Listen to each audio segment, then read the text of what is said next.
Last time on TV Trash. I can now finally say that this year for TV Trash is done, and I'm not going to have to subject myself to anything so god-awful for at least the rest of 2021.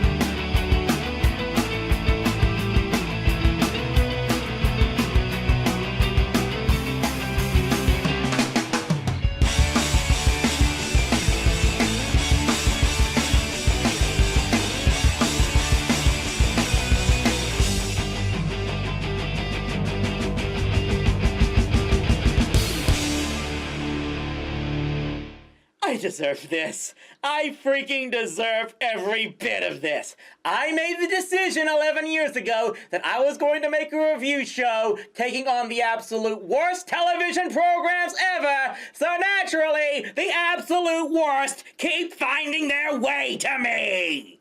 I've mentioned quite a few times how Warner seems to just keep burying so many of the classic characters made by Hanna-Barbera ever since they bought up Bill and Joe's studio back in the 1990s. Yes, they keep churning out so many Scooby-Doo movies that long-haired creepy guy will never run out of reviewing material, and I still fully expect them to make Tom and Jerry meet Ocean's 11. But outside of that, it's like everything made by HB, Warner has treated like a social leper. And included in that bunch would be the Flintstones. The modern Stone Age family seems to have been snake-bit ever since that live-action film Universal made in 1994 that we will speak no more about. Since then, the only productions made in the 20th century were one Christmas special, a brief spin-off show about Pebbles and Bam Bam as kids, and the even worse sequel to that live movie. And then in 2001 came this thing. One of the worst attempts to revive any cartoon franchise, so bad you'd think this was another Galactica 1980 scheme. Much like the Darkwing Duck episode Hot Spells I reviewed years ago, this thing reportedly aired once on Cartoon Network and never again. It may very well be Warner's version of the Ark of the Covenant for how destructive it can be. Do you know how much this thing wrecked the Flintstones franchise? It took 15 years for Warner to release another Flintstones production in the States, and that was a direct-to-video crossover movie with WWE, which was highly underrated if I do say so. Are you supposed to be watching over our old home in Texas? WrestleMania is coming back there next year, so I guess I should start making some Grubhub money. You go do that. In the meantime, I'm gonna torture all of you with one of the worst things Cartoon Network ever aired, and yes, that includes everything from the See and Reel block. This is the Flintstones on the Rocks. Now, I'm gonna start off by saying this may be one of the most difficult reviews I've ever made for one big reason. I have no idea if I even have the full original movie in my possession. Every copy I have seen, including this DVD edition, is pretty much the same. It has the same clearly edited intro that looks blatantly like it's cut off how the actual movie began. And it clocks in at around 66 minutes commercial-free, when I've seen online articles saying the original might have been as long as 80 minutes. So anywhere up to maybe the first 20 minutes of this movie might have been lost forever. It's like someone is punishing me for all my griping about the full unedited episodes of ALF never being released. However, given that what I have does reveal a title sequence 3 minutes in, I will assume for now that I do have the full version. Which means we're going to start off by seeing Fred and Wilma Flintstone in exactly the setting so many of us always wanted to see them in a marriage counselor's office! Lately, I feel like I don't exist. Oh, you exist, all right, Wilma. You exist. Can you just shut up for 1 second, Fred? Okay, so let's get started with the most blatant problem. This animation is god-awful. It looks like something someone would have made on Newgrounds as a parody of the Flintstones. I mean, what the frack is up with Fred's nose? Yes, the character always had, shall we say, a distinctive-looking schnoz, but here it looks like he's competing with L.J. Swindler for volume. In fact, it took me a while to realize just what this animation reminded me of. This thing was clearly animated by the same people that made the cartoons. It actually makes a lot of sense. The Hanna-Barbera name was kept alive for a number of years after Time Warner bought up the property, including the time this would have been produced. And most, if not all, the original cartoons like Dexter's Laboratory were made under the Hanna-Barbera name. This thing, from the animation to the sound effects, reminded me a lot of Dexter's Laboratory. And don't get me wrong, I enjoy Dexter's Lab, but it doesn't mean this animation and sound effect style work for something like the Flintstones. Now, before you all accuse me of sounding like one of those cartoon reviewers on Reddit complaining about Cal art style, let me point out that it would be one thing if they went this cheap for an entire series, given just how much material would need to be made. But for a full-length movie special, you would hope they would put in a bit more effort into it. Did they really not expect something like this to eventually get a home video release that could make back its money? You see what I mean about them not trusting in the project to succeed? But the animation style is far from the only problem here. While quite a bit of the more classic Flintstones music is featured later in the movie, including some I'll get to later, the fact that almost no music plays in this opening teaser just gets the whole thing off onto the wrong foot. It again makes it look like they're trying to turn it into something out of the cartoons. So anyway, we get a scene where if you've watched any couples therapy scene from any movie or TV show ever, you've seen this so many times before. Highlighted by Fred and Wilma pretending to be each other in role play. All the way until Wilma completely snaps because Fred suggests that she's not a natural redhead. You stupid, insensitive dummy! How dare you! Come on, Wilma, give me a break. You'll be sorry, Fred Flintstone. You'll be sorry. So after the worst possible way to open a movie like this ever, we move to Fred working at the rock quarry looking as miserable as possible, while Barney is just having a ball causing earthquakes and everything. Now, I do want to point out that of all the voice actors in this movie from the main cast, 3 of them went on to reprise their roles in the aforementioned Flintstones WWE movie. Jeff Bergman as Fred, Tress MacNeille as Wilma, and Kevin Michael Richardson as Barney. And they all do a really good job replicating the voices of the original cast. In fact, given what he's done for Barney in these movies and replicating James Avery's tone for the Shredder in the Nickelodeon Ninja Turtles, Kevin Michael Richardson is really underappreciated as a voice actor. So yeah, I have said one good thing about this movie. My quota is accomplished because we are going full classic angry reviewer from this point on. So it's made pretty clear early on that Barney is having a much better life than Fred at this point. Not only does he get the promotion Fred was expecting, but his marriage to Betty is much happier than that of Fred and Wilma. as indicated when Barney and Betty show up to celebrate Fred and Wilma's anniversary that they both forgot. You mean to tell me that you came all the way over here to brag about your little vacation getaway? I meant all four of us are going. It's an anniversary present from us to you. Wait, so does this mean these two couples did both get married on the same day? Are they actually putting the plot of Flintstones Viva Rock Vegas into continuity? You're just shoveling in reasons for me to hate this thing, ain't ya?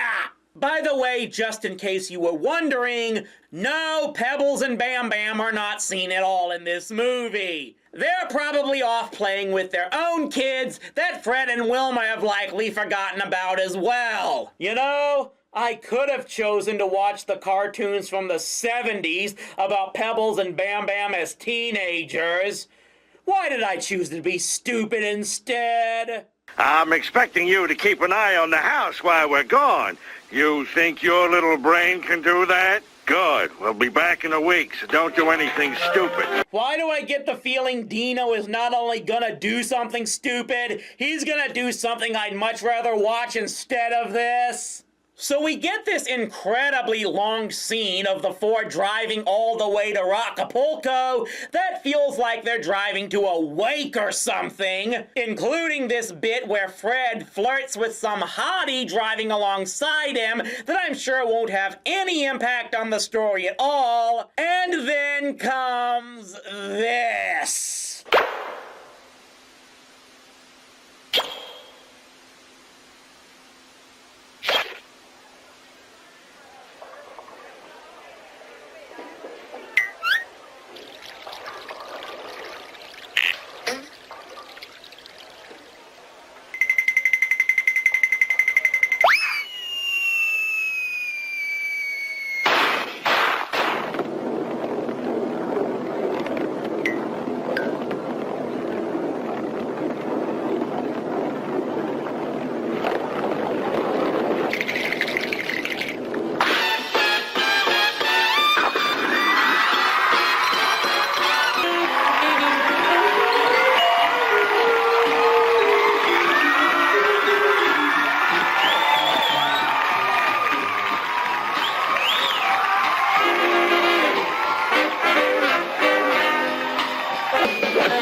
To play the Krusty the Clown clip on that.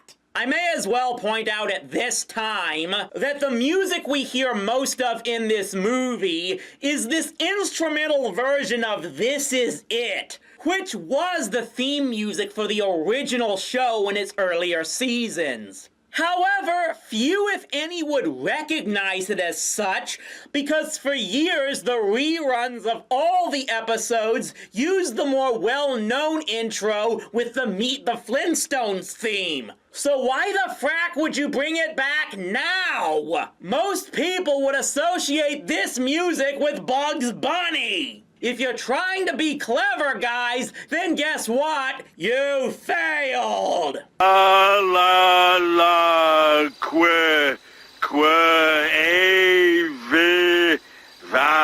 Brandy? It's written in Spanish, Fred. What do you mean, Spanish? We're in Acapulco, Fred. It's a Spanish-speaking city. Only the Rubbles could have brought us somewhere all backwards. Oh, great! So Fred's a freaking racist in this film! Joy!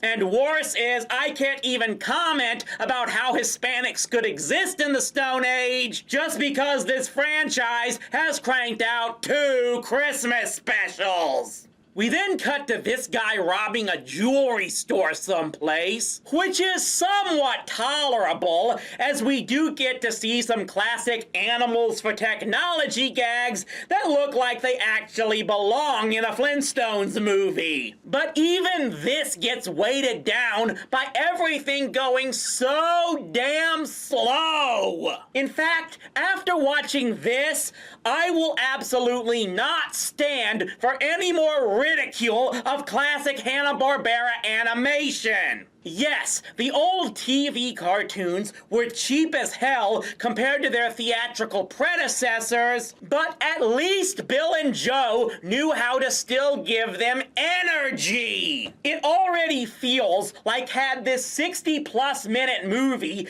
been made at the animation pace the original show was made at, it might barely take up enough time for a single episode. Anyway, it's not hard to guess what happens here. The jewel thief gets chased by the cops all the way to the hotel, where he runs into the Flintstones. And of course, the bag he's keeping the jewel in looks the same as Wilma's purse. Let me just say, what's up, Doc? This will not be. Looks like your bag. Looks just like Wilma's bag. Boy, I'd hate to get those mixed up, eh? All right. I don't even have the energy to play the Joker clip on that! They get to their hotel rooms, and among the first gags we now get is how Fred and Wilma can't sleep because of all the noise Barney and Betty are making in the next room.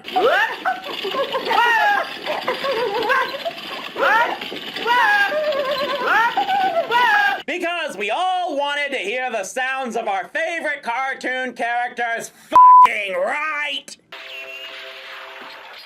Wilma! You like what you see? Well, if you'd move out from in front of the television, I'd let you know. I'd say this movie was trying to turn the Flintstones into Family Guy, but you know what? Not even Peter and Lois have been shown to be this uncaring for one another. I dare say whatever McFarlane planned to do with that failed Flintstones revival, it would have been better than this. This movie just made me compliment Seth MacFarlane! Can you make me hate you even more? Much of the second act involves the Flintstones and Rubbles trying to enjoy their vacation despite Fred's attitude, and every so often it looks like Fred is starting to realize he's being a jerk to everyone for so long, but he almost immediately reverts back to jerk-ass form. Why do I feel like this movie is staring at me? Eventually, Wilma gets fed up and says she's leaving Fred for good until she finds... Oh, Fred, it's so beautiful. Oh, I love it, I love it, I love it. So, it turns out all that needs to be done to change Wilma's mind is that she can be bought. Yep. That's it. The movie has just given up. These creators really wanted to make us hate every single character from one of the most beloved cartoon shows ever made. Why don't you just show us on the doll where the Flintstones hurt you so many years ago? Of course, Wilma now has to wear this ginormous rock around everywhere. Oh, damn it, I just now got the title for this show! At the same time that the jewel thief has clearly realized he got the wrong bag and decides the best course of action is to charm his trinket off of Wilma. You want class, lady?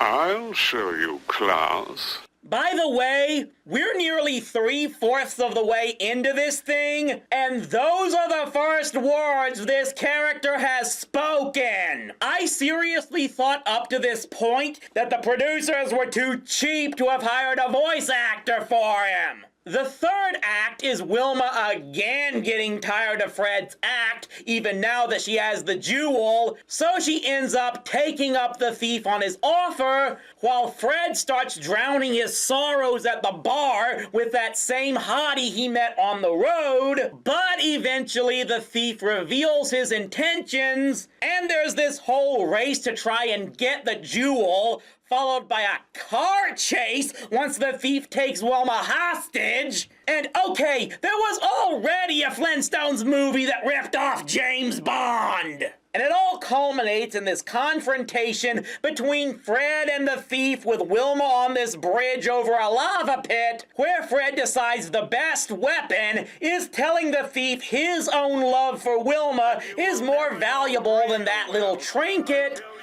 And I just felt no tension in this scene whatsoever. First, because the music is absolutely wrong for setting up what is supposed to be some dangerous, life-threatening confrontation, and because it ultimately ends like this. No one hits my husband but me. Oh, she's turkey! Ha, ha, ha, ha, ha, ha, ha. Hi!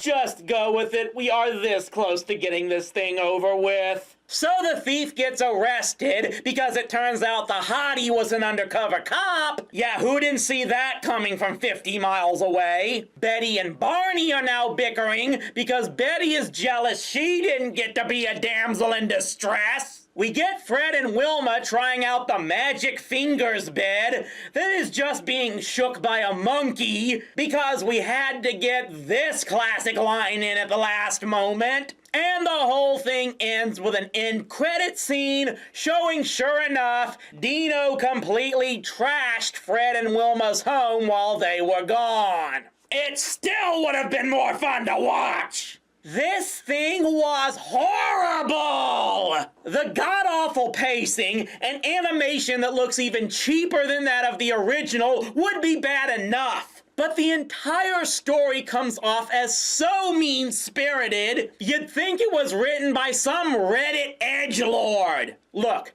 I am fully aware that the original Flintstones was never made for younger audiences. There's a reason it was the first animated TV series to air in prime time. Heck, at one point, Fred Flintstone was featured in cigarette ads. And it's very clear these creators were trying to make something that would pass for more adult by today's standards. But no one was wanting the Flintstones to be turned into Married with Children. Yes, the Flintstones was inspired by The Honeymooners, which was as close to a dysfunctional family sitcom that you could get in the early 20th century. But even that show made it clear that the main couple truly loved one another beyond all their bickering and shenanigans. And the same was true with Fred and Wilma Flintstone. It should also be noted that this movie aired on November 3rd, 2001. You know, just 2 months after we were all still trying to recover from a pretty traumatic event that occurred in this country. And we really didn't want to see something so morbid and depressing. Not helping was the fact that since that incident delayed the rest of the baseball season by a week, the movie ended up airing the same night as Game 6 of the World Series, a sporting event that ended up giving Americans everything they needed and wanted in their time of despair. Not some dark, cringy edgelord crap like this! The mark was right. If you want to see a good recent version of the Flintstones, watch Stone Age SmackDown. Even if you don't like or get the WWE references, the tone and style are still far more respectful to that of the original TV show. When freaking Vince McMahon gets the Flintstones better than the makers of Dexter's Lab, you have truly failed your way back to the Stone Age. And do you want to know the worst part? We just spent an entire year reviewing some of the worst adaptations and remakes and reunions, and we haven't even come close to finishing them all. Oh yes, there are many, many more of these things I'll need to get to one day. Am I gonna fully extend this all the way through next year? I don't even know yet. So for now, I suggest all of you just go to bed and not wake up until January 1st and hope against all hope that 2022 will be better, because that's sure as hell what I'm gonna do. God freaking fucking damn it!